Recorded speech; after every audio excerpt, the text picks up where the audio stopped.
Après 4 années d'une aventure scientifique hors norme, le Grand Avignon est fier de vous présenter la reconstitution numérique du célèbre pont d'Avignon dans son intégralité. Une traversée inédite du pont, tel qu'il était 400 ans en arrière, que vous pourrez visionner sur le site du Grand Avignon.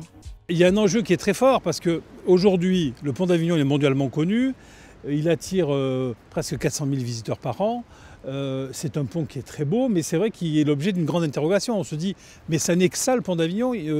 Pourtant, il semble être beaucoup plus grand. En fait, il y a 4 arches et il en manquait 18. Il y a 22 arches. C'était une magnifique histoire à raconter. Retrouver la traversée du fleuve et retrouver les 2 rives, c'est retrouver l'actuel périmètre du Grand Avignon, puisqu'on a 15 communes de part et d'autre du Rhône.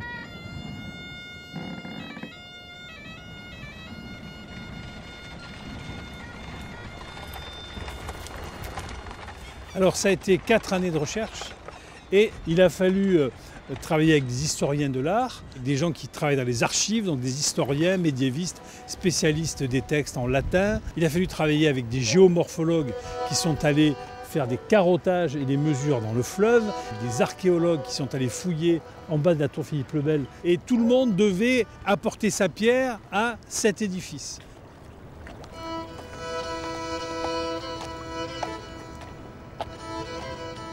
L'histoire du pont d'Avignon, la légende du pont d'Avignon était bien connue. Et nous, on a décidé de reprendre les informations connues et d'aller à la recherche des sources, des informations précises pour essayer de voir quelle était la partie de vérité et quel était le poids de la légende qui s'était stratifiée dans le temps. Donc on a procédé à des recherches dans des archives, ici dans la région, mais aussi dans les archives secrètes du Vatican, à Rome. Mais les informations que nous avons, surtout pour des périodes, par exemple la période des origines, sont très très faibles. Quand on a commencé le travail, on s'est tout de suite dirigé vers les sources iconographiques, les dessins, les tableaux, voire aussi des clichés photographiques plus contemporains. Pour les dessins, les premières représentations du pont, on a dès le départ essayé d'avoir un regard critique parce qu'on ne sait jamais si la représentation que l'auteur faisait était celle d'un pont idéal qu'il aurait voulu voir ou bien du pont réel qu'il avait devant les yeux.